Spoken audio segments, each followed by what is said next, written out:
محترم سامعین کرام، السلام علیکم ورحمۃ اللہ وبرکاتہ۔ الحمد للہ رب العالمین، والصلاة والسلام علی سید المرسلین وعلی آلہ وصحابہ اجمعین، اما بعد، فاعوذ باللہ من الشیطان الرجیم، بسم اللہ الرحمن الرحیم۔ قال اللہ تعالی فی القرآن المجید والفرقان الحمید، ولا یغتب بعضکم بعضا، آمنت باللہ، صدق اللہ العظیم، وصدق رسولہ النبی الامین الکریم، ونحن علی ذلک لمن الشاہدین والشاکرین، والحمد للہ رب العالمین۔ بلند آواز سے درود شریف پڑھیں، اللہم صلی علی سیدنا و شفیعنا و مولانا محمد مبارک وسلم، صلو علیہ صلاۃ و سلام علیک یا رسول اللہ صلی اللہ تعالی علیہ وسلم۔ حضرات، خطبہ مسنونہ کے بعد میں نے جس آیت کریمہ کی تلاوت کا شرف حاصل کیا، اس کا مطلب یہ ہے کہ لا یغتب بعضکم بعضا، یعنی تم میں کا بعض کی غیبت نہ کرے، یعنی چغلی نہ کرے۔ یقیناً غیبت کرنا، کسی کی چغلی کرنا، یہ گناہ کبیرہ ہے، سخت عذاب اس کی وجہ سے اللہ تعالی غیبت کرنے والے کو عطا فرماتا ہے۔ اس لیے ضرورت اس بات کی ہے کہ ہم اور آپ غیبت سے بچیں اور اللہ کے عذاب سے، تاکہ اللہ کے عذاب سے محفوظ ہو سکیں۔ قرآن پاک کی آیت کریمہ میں اللہ نے ارشاد فرمایا، لا یغتب بعضکم بعضا، یعنی تم میں کا بعض کی غیبت نہ کرے، یعنی کوئی شخص کسی شخص کی غیبت نہ کرے۔ غیبت کرنے سے قرآن پاک میں بھی منع کیا گیا ہے، اور خود حدیث پاک میں بھی غیبت کرنے سے منع فرمایا گیا ہے۔ چنانچہ معراج کی رات اللہ کے رسول صلی اللہ علیہ وسلم نے کچھ ایسی عورتوں کو دیکھا جو سینے کے بل لٹکی ہوئی تھیں۔ حضرت جبریل امین سے اللہ کے رسول نے پوچھا، کہ اے جبرائیل، یہ عورتیں سینے کے بل کیوں لٹکی ہوئی ہیں؟ تو حضرت جبریل نے عرض کیا، یا رسول اللہ، یہ دنیا میں ایک دوسرے کی غیبت کیا کرتی تھیں، اسی وجہ سے آج اس عذاب میں مبتلا ہیں۔ اسی طریقے کی ایک دوسری روایت جس میں اللہ کے رسول صلی اللہ علیہ وسلم نے ارشاد فرمایا کہ میں نے معراج کی رات کچھ ایسے لوگوں کو دیکھا جو اپنے سینے اور اپنے گال کو نوچ رہے تھے۔ جبریل امین سے میں نے پوچھا، ہے جبرائیل، یہ کون لوگ ہیں اور اپنے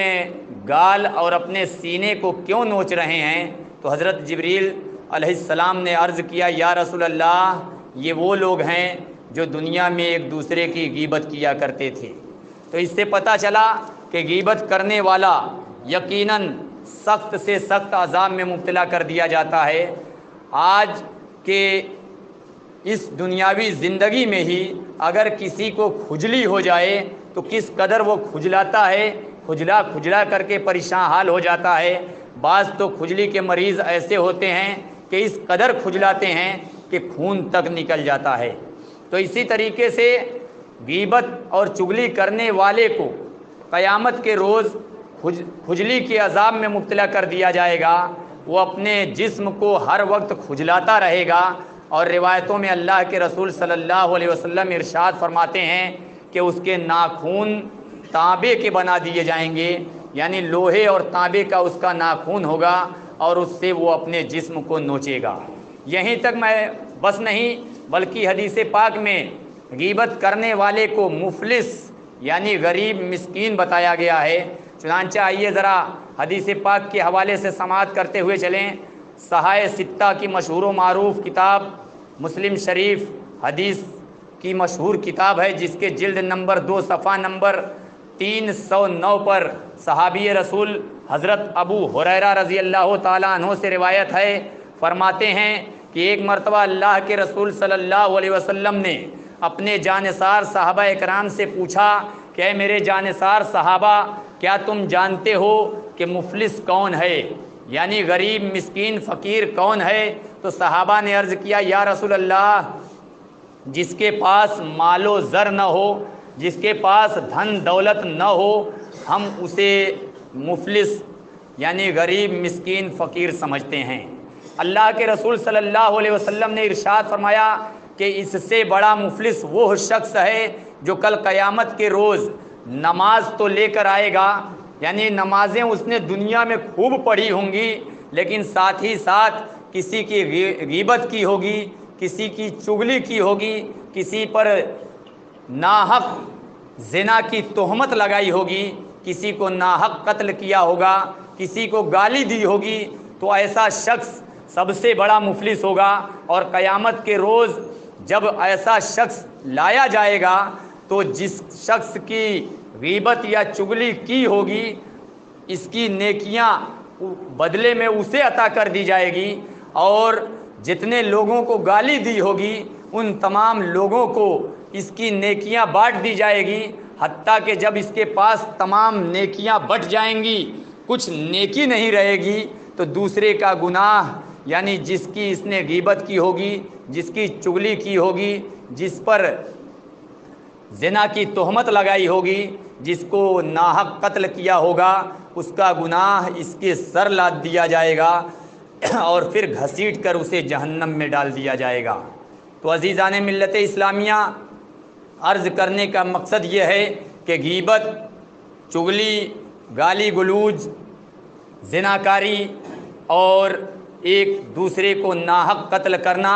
یہ ایسا عذاب ہے کہ جس کے ذریعے سے انسان جہنم کا حقدار بنتا ہے۔ اللہ کے رسول صلی اللہ علیہ وسلم نے ایسے مجرم لوگوں کو، ایسے گنہگار لوگوں کے متعلق ارشاد فرمایا ہے کہ گھسیٹ کر انہیں جہنم میں ڈال دیا جائے گا۔ یہیں تک محدود نہیں، بلکہ حضرت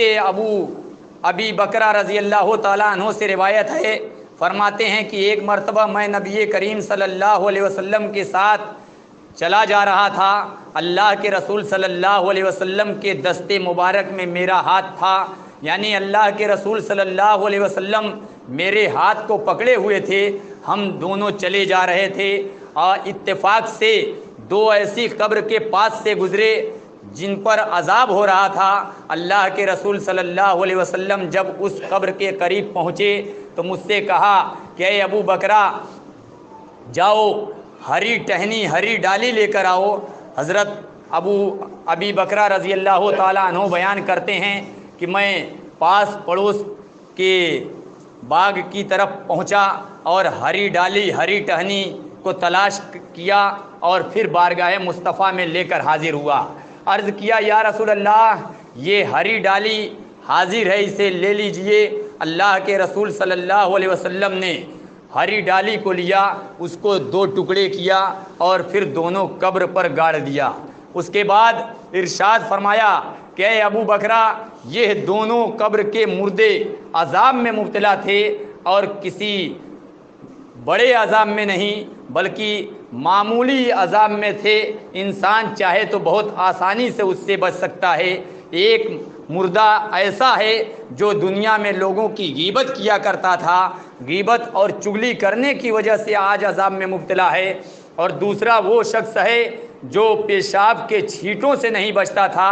اگر یہ پیشاب کے چھینٹے سے بچتا تو آج عذاب قبر میں مبتلا نہیں ہوتا۔ تو عزیزان ملت اسلامیہ، عرض کرنے کا مقصد یہ ہے کہ غیبت ایک ایسا گناہ کبیرہ ہے، ایک ایسا بڑا گناہ ہے جس کے ذریعے سے انسان قبر کے عذاب میں مبتلا ہوتا ہے۔ اسی طریقے سے پیشاب کے چھینٹے سے نہ بچنے والا انسان بھی عذاب قبر میں مبتلا ہوتا ہے۔ آج کے اس دور میں بہت سے ایسے نام نہاد مسلمان آپ کو مل جائیں گے جو کھڑے کھڑے پیشاب کر دیا کرتے ہیں۔ ظاہر سی بات ہے کہ جب انسان کھڑے ہو کر پیشاب کرے گا تو چھینٹے اڑ کر اس کے کپڑے اور بدن پر، اس کے پیر پر ضرور پڑیں گی، اور ایسے شخص کے متعلق اللہ کے رسول صلی اللہ علیہ وسلم نے ارشاد فرمایا کہ جو پیشاب کے چھینٹے سے نہیں بچتا ہے اس کے لیے عذاب قبر ہے، یعنی قبر کا عذاب ہے۔ اللہ کے رسول صلی اللہ علیہ وسلم نے دوسری حدیث پاک میں یوں ارشاد فرمایا، استنزہوا عن البول، یعنی پیشاب کے چھینٹے سے بچو، پیشاب کے چھینٹے سے نہ بچنے کی وجہ سے انسان قبر کے عذاب میں مبتلا ہوتا ہے۔ اور یہیں سے یہ بھی پتہ چلا کہ ہمارے نبی صلی اللہ علیہ وسلم کو علم غیب حاصل ہے، اس لیے کہ زمین کے اندر منو من مٹی میں دبا ہوا مردہ کس حالت میں ہے یہ کوئی عام انسان نہیں پتہ لگا سکتا ہے، لیکن اللہ تعالیٰ نے اپنے محبوب دانائے غیوب جناب محمد الرسول اللہ صلی اللہ علیہ وسلم کو ایسا علم عطا فرمایا ہے کہ زمین کے اندر منو من مٹی کے سے دبا ہوا مردہ کس حالت میں ہے، عذاب کی حال میں ہے کہ چین و سکون کی حالت میں ہے، اللہ کے رسول صلی اللہ علیہ وسلم اسے ملاحظہ فرماتے ہیں۔ اسی لیے بریلی کے تاجدار امام اہل سنت امام احمد رضا خان فاضل بریلوی رضی اللہ تعالیٰ عنہ نے ارشاد فرمایا